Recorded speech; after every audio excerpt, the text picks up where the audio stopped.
Ishmael, a restless young sailor, arrives in New Bedford seeking adventure. He befriends the tattooed harpooner Pequod, and together they sign on to the mysterious Pequod. As they board the whaling ship, an unspoken tension lingers in the salty air, foreshadowing the fateful voyage to come.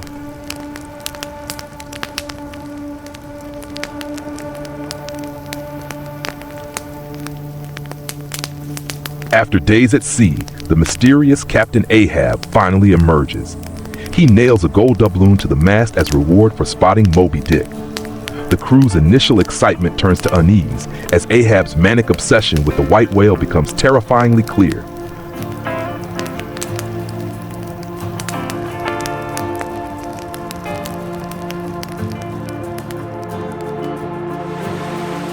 The crew spots their first whale. Pequod's harpoon strikes true, but the dying beast's death throes nearly capsize the boats. Ishmael witnesses the brutal reality of whaling, the blood, the chaos, and the fragile line between hunter and hunted.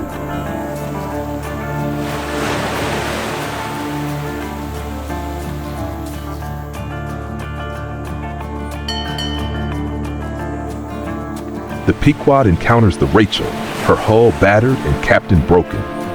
His warnings about Moby-Dick hang in the air like smoke, but Ahab sees only cowardice. The crew watches as the crippled ship disappears into the fog.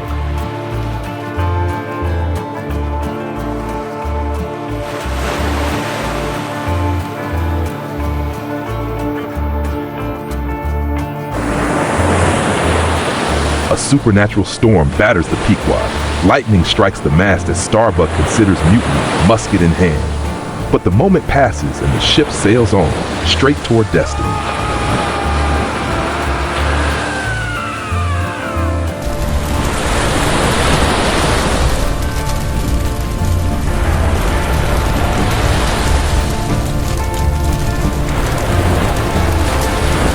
Pequod falls deathly ill and builds his own coffin. Strange lights appear on the mastheads as the crew whispers of omens.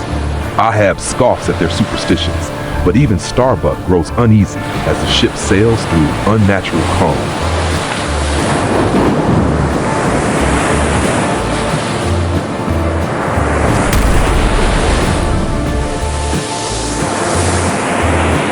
Fadallah prophesies Ahab's death, but the captain ignores him. Days later, a white spout appears, Moby-Dick at last. The mad chase begins, whaleboats launching into the churning sea as Ahab shouts mix with the wind.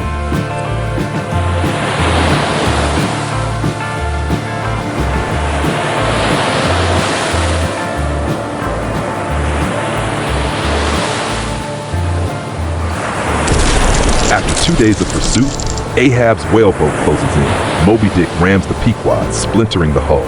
As the ship sinks, Ahab makes one last throw. The harpoon catches, the rope wraps his neck, and he's dragged into the deep. Only Ishmael survives, clinging to Pequod's coffin.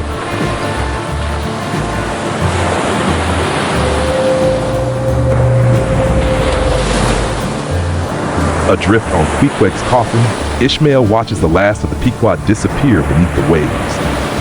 The sea grows calm as if nothing occurred. A lone seabird circles overhead before the Rachel appears on the horizon, drawn by the floating wreckage.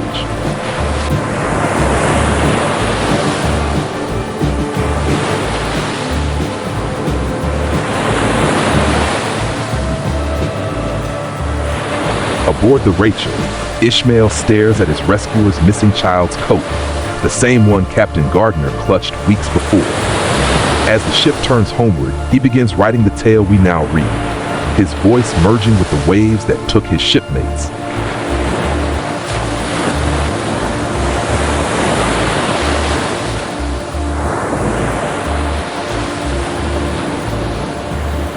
"20 years before the Pequod's voyage, a bold young Ahab takes his first command.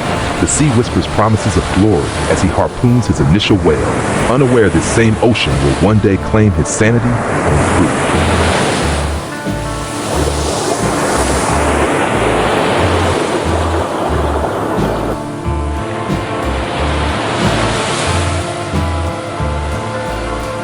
Before meeting Ishmael, Pequod leaves his Pacific island, trading royal status for adventure.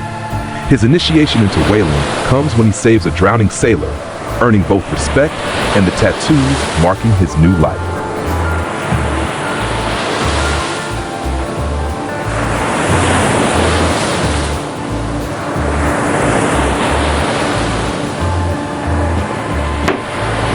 In a Nantucket shipyard, the Pequod takes shape, oak ribs like whale bones, pitch sealing its destiny. The shipwrights unknowingly craft their own coffin.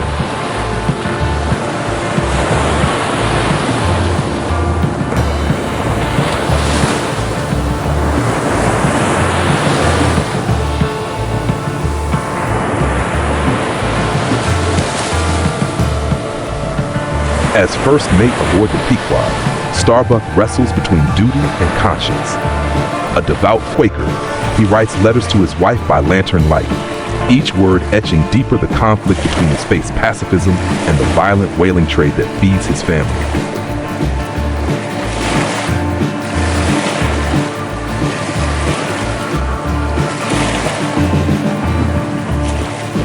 Under moonless skies, a solitary figure kneels on the forecastle deck. Lips move in silent devotion as calloused hands arrange sacred objects. The sea wind carries fragments of ancient words, not prophecies now, but humble petitions for safe voyage and clean kills. Somewhere beyond the lantern light, the white whale swims unseen.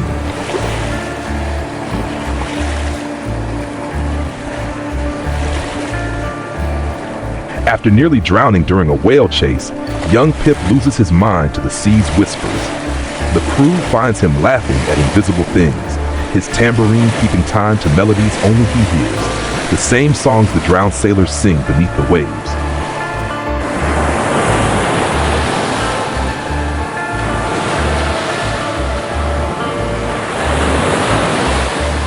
A cry shatters dawn's stillness. There she blows! The white whale surfaces at last, its scarred fluke glinting like marble. Ahab's face transforms with unholy joy as the crew springs to stations. The chase begins, cutting through morning mist with harpoons gleaming.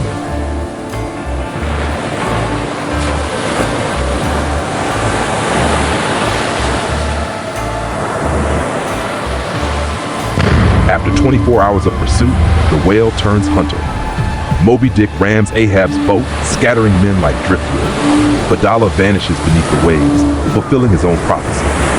Night falls with the crew whispering of curses, while Ahab stares into darkness, gripping a splintered thwart.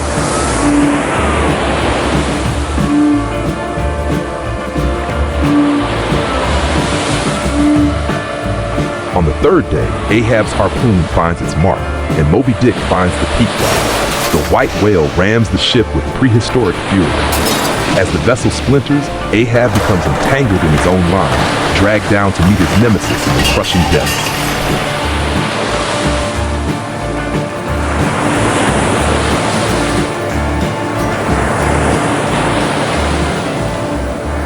Only Ishmael remains, clinging to Queequeg's coffin as the Rachel approaches. The young sailor who sought adventure now carries the tale of those the sea claimed.